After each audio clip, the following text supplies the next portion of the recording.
Somewhere in a small town, a team of pipe layers embarked on a routine job to lay a storm box. Little did they know that this seemingly routine task would lead them down a curious yet treacherous path. Among the crew was Rick, a tall and slender man with blonde hair and piercing blue eyes. His infectious humor often lightened the mood on the job site. Pat, another blonde-haired, blue-eyed worker with a lighter build, possessed an intense curiosity and a knack for spotting peculiarities in his surroundings. As the team dug into the ground, a sudden collapse revealed an unexpected cavern beneath. Rick, fueled by a sense of adventure, cracked jokes about lost treasures and uncharted territories. Pat, however, noticed a glimmer of light reflecting off what appeared to be a jewel deep within the darkness of the cavern. Engrossed by the potential riches, Pat tried to convince the foreman to explore further. But the foreman, preoccupied with caution and safety, dismissed his pleas and walked away to make a phone call. Undeterred, Rick rummaged through the work truck, retrieving a ladder, and returned to Pat's side. The foreman, now aware of their intentions, rushed back to the site, shouting at them to abandon their foolish venture. But it was too late. Rick, wielding a shovel, descended into the depths, with Pat following closely behind. The foreman stayed above, filled with a growing sense of aggravation. As the men climbed lower, they could make out what seemed to be a door. Rick was trying to make out some details etched on it. He couldn't understand any of the writing, but he could see a depiction of what looked like a horned demon. Just then, an oppressive heat permeated the air, searing their lungs, and making it increasingly difficult to breathe. The ladder's metal bars became scorching hot to the touch. Rick, sensing danger, called out to Pat, urging him to climb back up. But Pat, disoriented and fatigued, failed to hear the warning.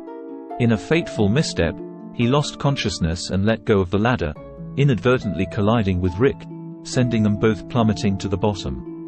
Rick awoke to intense pain, his ankle fractured and his surroundings enveloped in darkness. Pat remained unconscious beside him. Crawling towards his friend, Rick shook him desperately, trying to rouse him from his slumber. Panic set in as he discovered the cavern sealed shut, trapping them within its ancient depths. In the darkness, Rick's hand brushed against a cold, hard object, the door. With the aid of the door's edge, Rick managed to prop himself up, feeling a latch or handle. He pulled with all his might, but the door refused to budge. Recalling the shovel he had brought along, Rick used it to dig around the door, with Pat groaning in pain waking up. Rick begins to explain their predicament as Pat begins to help dig with his hands. As their futile efforts continued, the air suddenly turned frigid, and the men's breath materialized before them. Ignoring the chilling sensation, they persevered, their hands digging furiously through the cold earth. Finally, after what felt like an eternity, they reached the base of the door. The latch creaked open, and the heavy golden door swung wide, nearly striking Pat's arm. Peering into the abyss beyond, they saw nothing but darkness. With no other recourse, they ventured forth, one cautious step at a time. Gradually, a light emerged, indicating the end. Filled with both hope and trepidation, they quickened their pace, Pat supporting Rick's injured leg. As the light grew brighter, a figure blotted out the light before disappearing entirely, causing the men to question their eyesight. Despite their unease, they pressed on, determined to find a way out. The air grew thick with the stench of salt water and decaying fish, while the water level steadily rose, murky and black beneath the radiant illumination. Wading through the mire, Rick struggled to move forward, his strength waning. Pat, offering his unwavering support, urged him onward. In a horrifying moment, something brushed against Pat's leg. Without warning, Rick was dragged under the mud, his absence throwing Pat into a panic. Desperate and drained, Pat lunged toward the light, the mud becoming increasingly viscous. As he prepared to scream for help, a chilling realization overcame Pat. The figure that has been stalking them seemed to be a copy of Rick, grotesquely mirrored and shattered.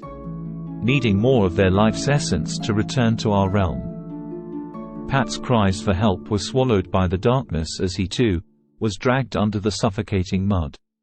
Meanwhile, the foreman, growing increasingly concerned, had summoned emergency services. Firefighters and paramedics arrived at the scene, digging around the hole to locate the missing workers. Uncertain of their consciousness, they heard an agonizing scream emanating from below. One firefighter urgently asked if they were trapped or held by anything, but with no response. The men decide to tie the stretcher to the fire truck and lower it down, with one firefighter in tow. Once the signal was made, the stretcher begins to rise. Hauled up to the surface was only one body. Rick remained alive but catatonic, his tongue mysteriously missing. The whereabouts of the firefighter and Pat will forever be unknown.